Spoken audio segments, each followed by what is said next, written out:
Hi, everyone. Welcome back to Yachting International Radio. I'm your host, Gabriela, and today on Diversity in Yachting, we have Ana Carolina Santos joining us from Brazil. Hi, welcome to the show. Thank you. So I wanted to speak to you because you're about to enter the yachting industry. And you were like, are you sure? Because I'm not working on a boat yet. But I think it's really important to hear people that are coming up, especially people of color that are coming into the industry. I just want to hear about, you know, what brought you into this world, what interested you in this world, and, you know, what makes you want to work on boats. But first, can you please introduce yourself and then just tell us what you do and like where you live? Okay. So I'm from Brazil. I'm a graphic designer. I work online as a freelancer. And I live in Sao Paulo. Sao Paulo. I cannot wait until I learn Portuguese and we can just speak in Portuguese all day. I think it's such a beautiful language. Not enough people speak it. More people should. So how long have you been in graphic design? 2 years now. 2 years. And what did you do before that? Oh, many things. I feel like I'm the same way. I've had like 9 lives. Yeah, I worked in the as secretary for a business office. And I work in the mall as a sailor. And then I jump in the graphic design. Nice. Okay, so you've worked in sales, so you're good with people and you know how to sell things, right? So you have all this customer service experience. You worked in a business office as a secretary, so you're very organized, right? Yeah. So, I mean, you could be a purser, you can be a chief stew, you can be a provisioner. There are so many things you can do with those skills. They're very transferable into yachting. And now you're in graphic design. So you make websites, can you code? Do you do coding as well? I did in the college, but for work, no, I'm not doing that because it's too hard. It's so crazy hard, right? Like to be an engineer online, like don't even get me started. I have no idea how that works at all. So you're very, you know, talented, obviously, and creative if you can be a graphic designer. So I want to know, when did you hear about yachting? How did you hear about yachting? I was using my Instagram and then I saw a Brazilian girl that she worked in yachting, and I was like, wow, that's nice. Of course. Yeah, I started to look at her photos and I was like, oh, I want to do that. Oh God, don't believe everything you see online. Yeah. I only post like, you know, me in the Bahamas, or like me that I don't post when I'm sleep deprived, you know, been working 16 hours a day, but it's a balance. Like it can be hell and it can be heaven. Yeah. So you first heard about it on Instagram, because I found out about it online as well. So in your real life, did you meet anybody that works on boats, or have you seen them in Sao Paulo or in Brazil at all? No, it's not so normal here. It's not many people Brazilian working on that. Right. So yeah, so that was the first girl that I saw that is Brazilian, that is working in yachting. Yeah, I don't think I've seen, but I don't know. I didn't see them yet. I think that there is one that, so there, you know, the show Below Deck, have you heard about it? The TV show? No. Oh, they don't have it there. Okay, so there's a TV show about yachting, and this upcoming season they're having a Brazilian girl on there. Nice. And she's like the only Brazilian I've ever seen in yachting as well. So I think that the amount of yachties, there's very few Brazilian, especially like Afro-Brazilian. Yeah. You know, that's totally like So if there's 10 Brazilians, only maybe 1 or 2 are going to be Afro-Brazilian, right? Right. So I don't know how it works in Brazil. I haven't been there. Obviously, I only know a lot about the culture because I used to dance samba, and I tried to learn Portuguese myself. I try to teach myself Portuguese, but is the culture there just you're either white Brazilian or you're black Brazilian or African Brazilian? Like, how does it work there? Are there different races, like indigenous, black and white, or how does it work? The racism exists here, and sometimes you will not see many black people working, for example, in TV, or some positions is more white, you know, like a doctor or a lawyer. Yeah, you will see, but not many, you know. Well, you and I are light skinned. Mm-hmm. So would we be working in higher positions, or how does that work? Are you black? Do you consider yourself black? So, no. So in Brazil, it's not so how it's in the United States, because here it's a mix, you know, between white and black. For example, my grandfather, he was black, but my grandmother, she was white. So in my family, my brothers and my sisters, we are brown. Right. Because we are brown. We are not white and not black. Yeah. But for example, my hair, it's curly. Yeah. So we have some parts that is from both. Okay. But about the color here, I think I'm not in a position to talk about that so well, because my color don't give me so much problem, my skin color. Yeah. So but in the streets, yeah, we can sometimes see bad things happening, and yeah. I understand. I understand what you're saying. I've noticed, because I'm light skinned and I'm only half black, that maybe I have had some privileges because of that. And I'm very aware that I am privileged and that I have had opportunities other black people wouldn't have. Yeah. So it is definitely a reality and it is a thing. But, we do have to be mindful about that and aware, right? Yeah.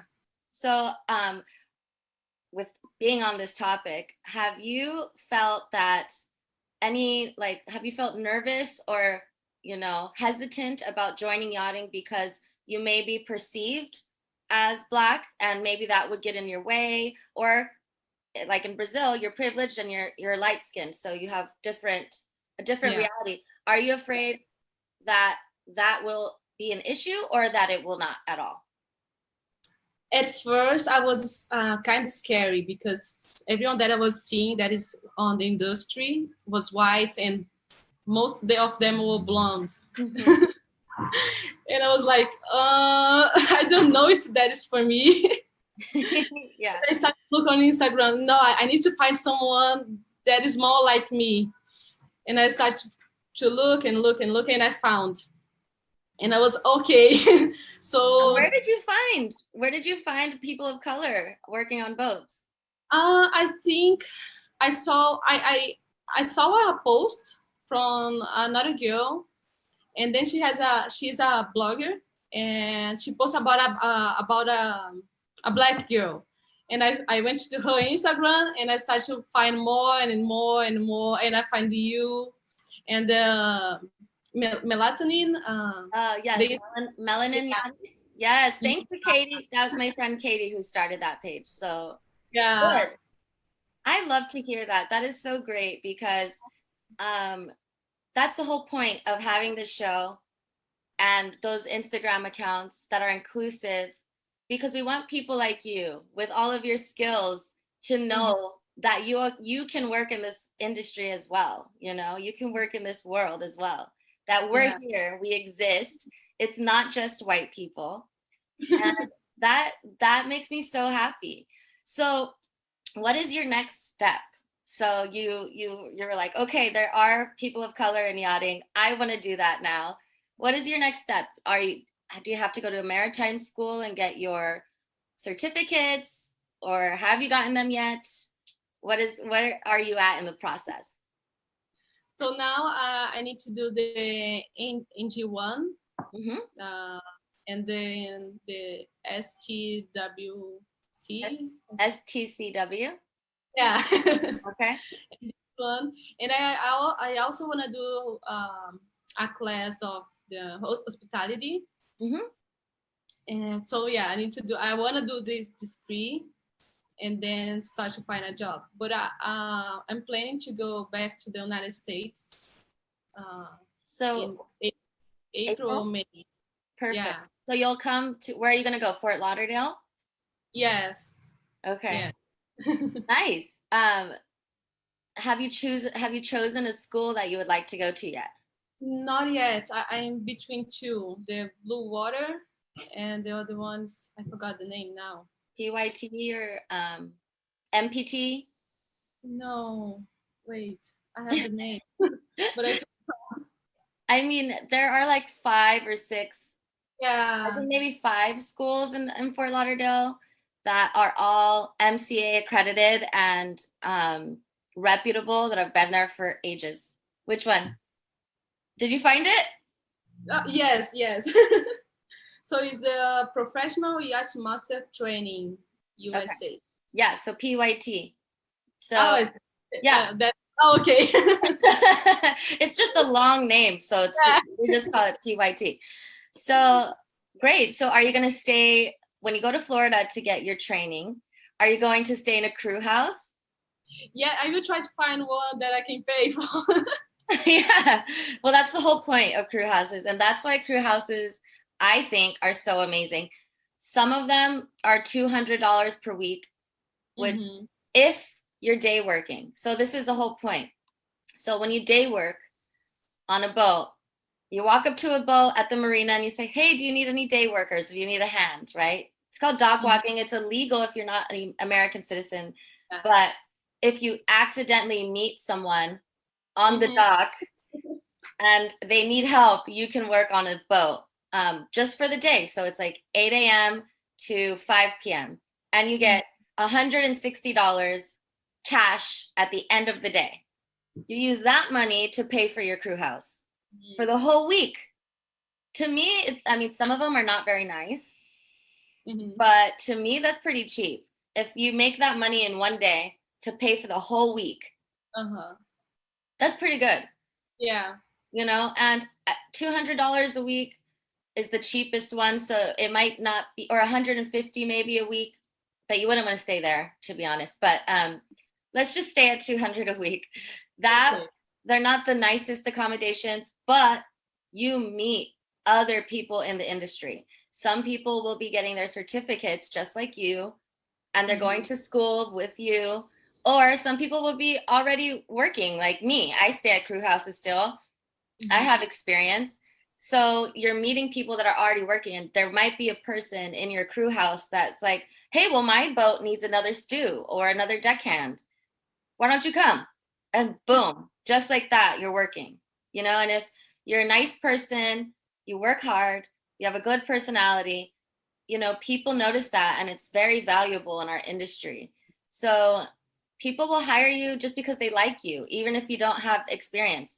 But because they like you, they'll be willing to train you anyway. You know, so to me, it's very hard not to be able to work. If you can't find a job after staying at a crew house and getting your certificates, then there's probably something wrong with you. You know, like there's just so much work out there is what I'm saying. So it's really hard not to get a job. So what are you excited about most in joining the industry? I think so.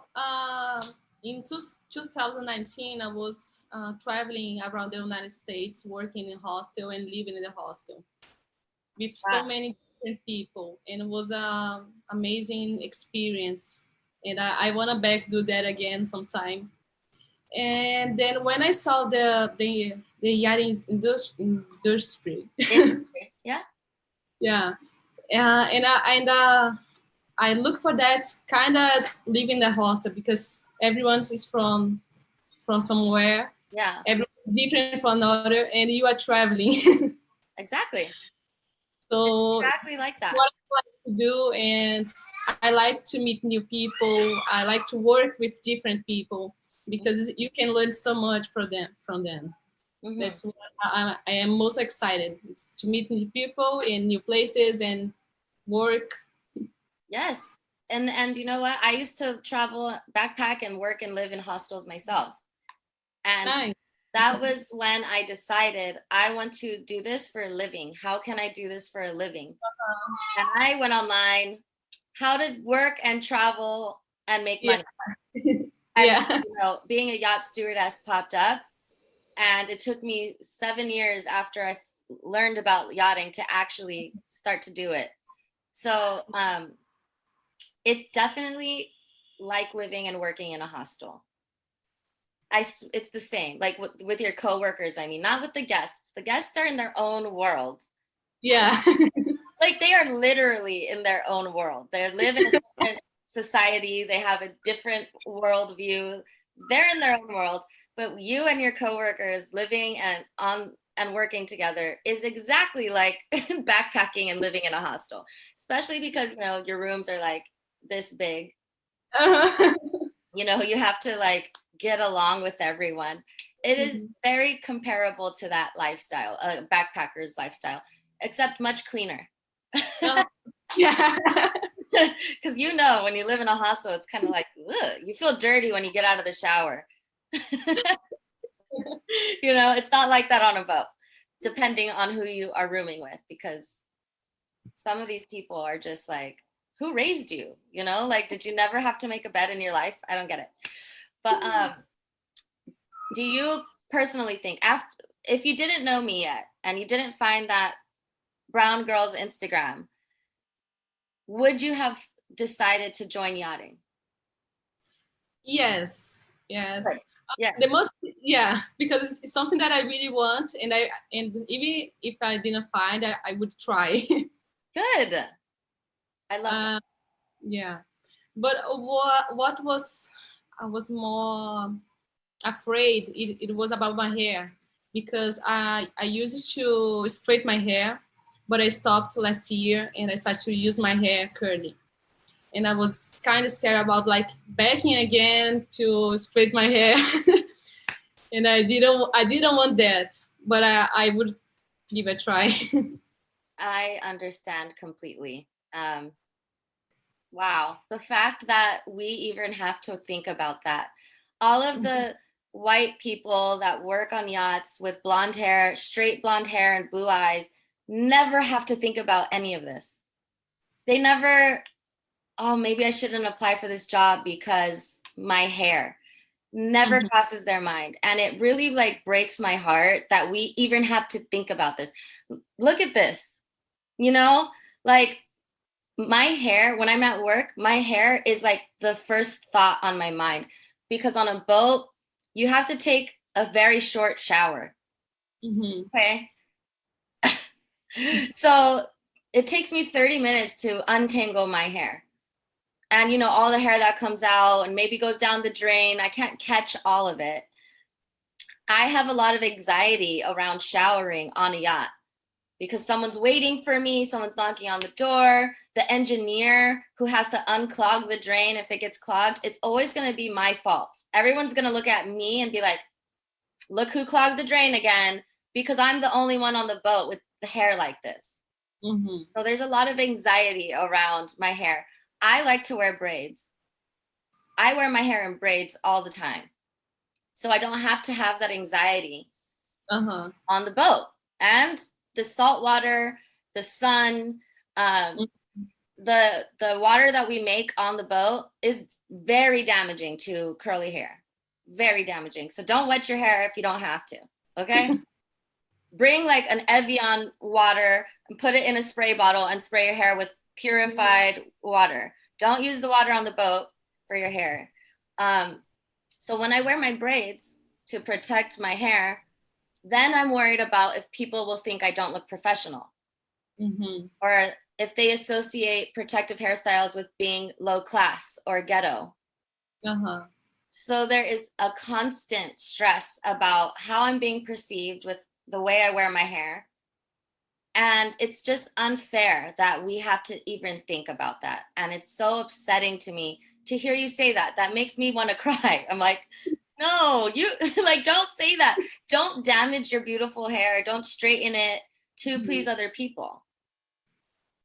And that's why I'm trying to normalize afros and braids on boats. So we don't have to worry about this anymore. It's unfair.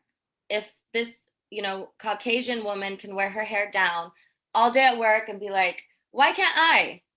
It's just, it shouldn't be something that you even think about. And I'm sorry that thought even came into your mind, because it doesn't matter how well you can do your job with how well your hair, like what your hair is doing, Yeah. That upsets me. I'm pissed. Well, I just want to let you know not to worry at all. I think you're going to be fine. You're going to be great. And you're bilingual. Wait, do you speak just two languages, English and Portuguese, or do you speak other languages? I understand Spanish, but I don't speak yet, but I want to start learning. Well, I feel like if someone speaks to you in Spanish and you respond in Portuguese, you guys can communicate, correct? Yes. Yeah, you'll be fine. Also, I didn't ask, do you want to be on the interior or exterior? Do you want to be a stewardess or a deckhand or an engineer, or what is your plan? I want to be in the interior.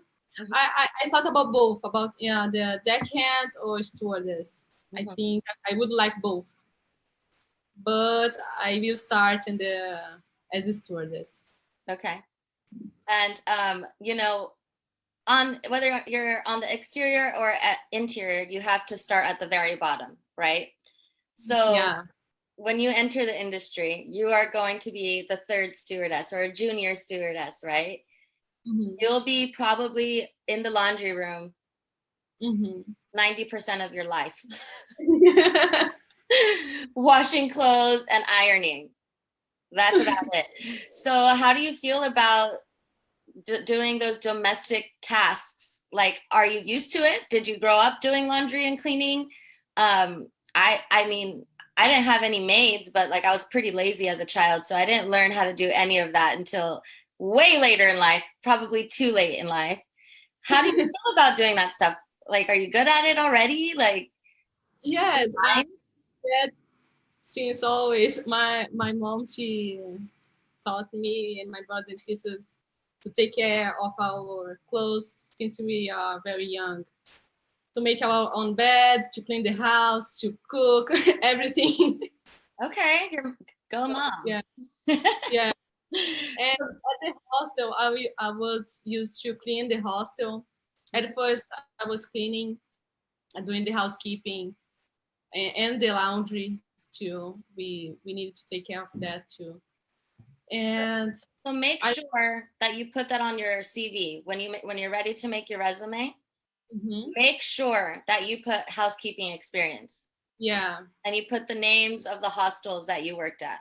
Okay. Because that's very valuable. Like, I think people would rather hire someone that's done housekeeping before than someone like me.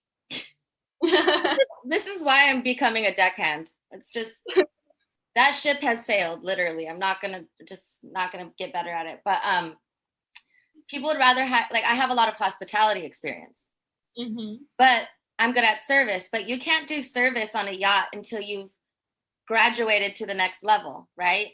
So when you become a second stew or a service stew, so you have to be a laundry stew before you can be a service stew. So if you and I were going for the same job, people would probably hire you over me because you have housekeeping experience. You know, and it's, you need a strong housekeeper on a yacht because it's, first of all, it's big as hell. So there's probably like at least five staterooms, right? Think about all of the towels and all of the linens and the guest clothing that also needs to be washed and hung and air dried and ironed. It is so much for one person that you will be working 12 to 14 hours a day just doing laundry. And you'll still have extra because you have to do the crew laundry, the captain's laundry.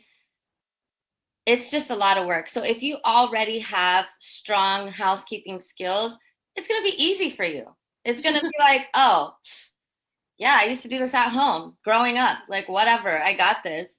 For me, I'm like, oh, shoot me. Just kill me now.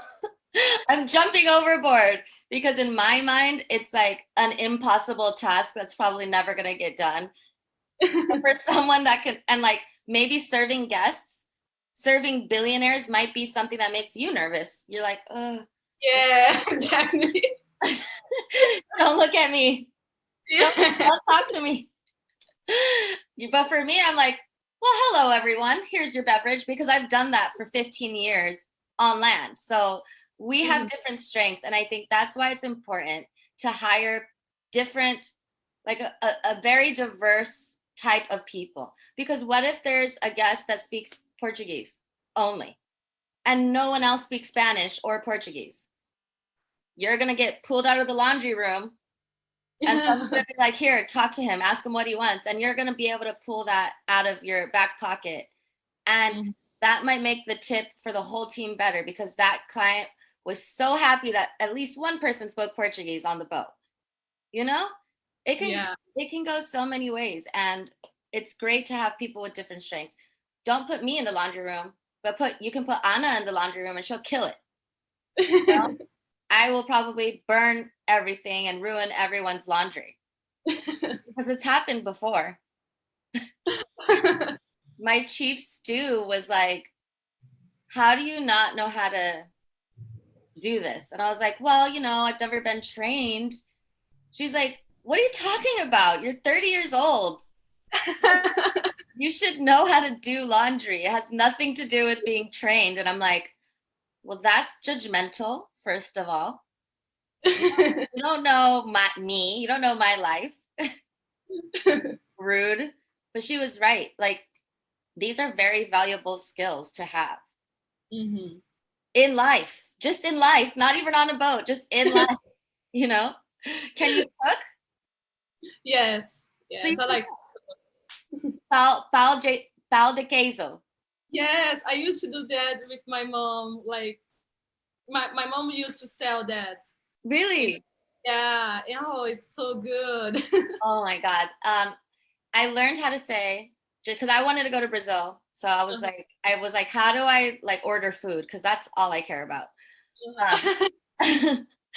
Eu quero frango frito. Oh, yeah. That's it. Eu quero pão de queijo. That's all. That's all. I think I could survive in Brazil for a month with those two phrases. Yeah. I want fried chicken and I want cheese. That's all I need to know. I'll be fine. You know? Anyway, so in conclusion, when are you going to Florida? I know that the travel restrictions are crazy right now and there's a pandemic. What do you think will be feasible for you to get to Florida to do your training? So what I will do now is that I will go to Mexico and then do a quarantine there for 15 days and then try to go to the United States. So I'm planning to go to Mexico in April, stay there for 15 days and then go to Florida. But I also need to do a week quarantine when I arrive in the United States. So that. So if you go to the Caribbean side of Mexico, so make sure you go to like Cancun. Mm-hmm. Go to Cancun. Yeah, it's where I'm close to Florida. Okay.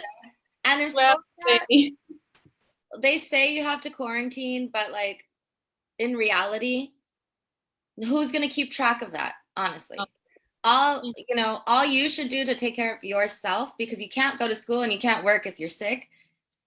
Make sure you need a test to enter the States, right? Yeah. So you take a test in Mexico, you go to Florida, take another test, stay in your hotel for 3 days, make sure you don't feel weird, and go to school. No one's gonna keep track of like, we don't have that in place yet here. Like, we're not that advanced, because I have to go to Florida for work, and like no one was, I would get an annoying text like, make sure you're quarantining. I'm like, okay, whatever. Like, I have to go to work, so bye. But I do get tested a lot. Mm-hmm. And I pay attention to like how I feel, because for me, if I go to the bar and then I go to the club and then I go to a restaurant and then I go to CVS pharmacy and then I will feel personally bad. I will feel bad if I get sick and thinking about all the people that I came into contact with. I would feel bad as a human being. I'd be like, damn, I'm such an asshole, Yeah. So, I mean, as long as you're being aware, taking care of yourself, you're going to be able to go from Cancun to Florida and go to school, and you're going to be fine. So, and April is a pretty good time. May and April is a pretty good time to go. I would say probably April. It's hot as fuck there, though. Yeah, I lived there in Pompano Beach for 1 month, and in April, it is so hot, specifically April. And I know this because I moved to Miami like 7 years ago in April. Wow. And I was like, I stopped wearing makeup. I stopped doing my hair. I was just like, I can't do this. Like, I was melting all the time. But that means that you're going to go to the beach and get a nice tan. So, I mean, it's a toss-up. Anyway, so I'm going to wrap this up and just say that I think you're going to do great, and I'm really happy for you. I'm excited for you. Thank you so much for your time. And, thank you. If you have any questions about what you should do or your next steps, you can always ask me or Mermaid Katie. She's very helpful and very supportive. So we're here to support you, encourage you, and help you get into the industry, okay? Okay, thank you very much. It was a pleasure. Welcome, Anna. It was so nice talking to you. Thank you, everyone, for tuning in to Diversity in Yachting on Yachting International Radio. I'm your host, Gabriela Barragan, and this is Ana Carolina Santos. Thank you so much for your time.